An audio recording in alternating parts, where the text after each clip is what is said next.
the hidden dangers of real estate wholesaling. Taking a break from working on our wine room today to talk to you about real estate wholesaling. I'm sure you've all seen the signs, you've all gotten postcards, commercials on television saying, we'll buy your house, cash, quick close, no commissions, no closing costs. You know, the idea of selling your home and not having to pay real estate commissions, closing costs, or any other fees, on the surface does sound quite appealing.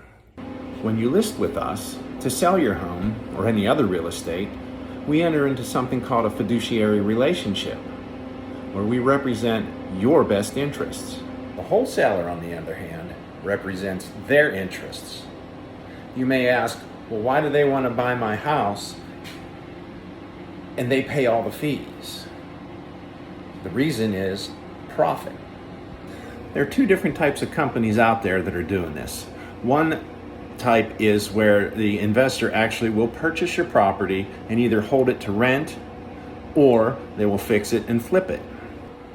The second company is going to tell you they're going to purchase your home, and then what they're going to do is try to sell that contract at a substantial profit to somebody else. So let's say you engage in a conversation with a wholesaler. You contact them, they contact you, it doesn't really matter. So while you're talking to them, they're going to ask you what your address is. And throughout the discussion, they're going to be pulling information off the internet as to the potential value of your property. They'll then ask you, well, how much do you want to sell your property for? So let's say you tell them, well, I'd like to sell my property for $50,000. Cash in my pocket, no commissions, no closing costs, nothing. 50 grand, I get a check at closing. So while you're on the phone with the wholesaler, they've looked up and they see that your property could potentially be worth $100,000. So naturally, they're seeing a profit of about $50,000 if they get into a contract with you. So you sign your contract. Let's say that they are able to bring about a buyer or a successful sale on this property. You're going to get a check for $50,000. They've sold it to somebody else for $100,000, so they're going to get a check for $50,000. So you really didn't pay any fees, but yet it cost you $50,000.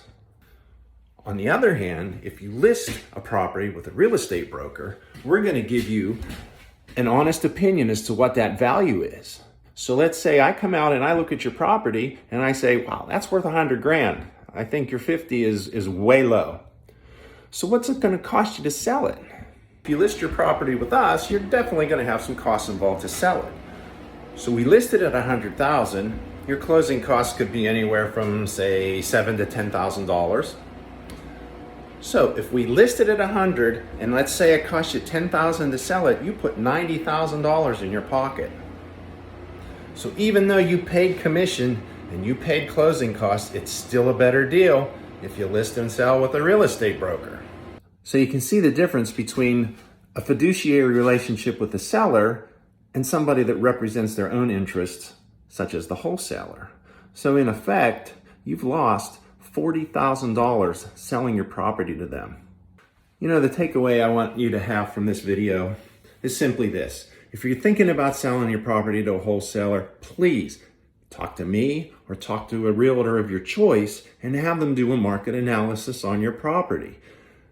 That wholesale deal may very well be the best route for you to go, but it also could cost you thousands and thousands of dollars of your equity if you sell with them. So please do your homework before you sign a contract with a wholesaler.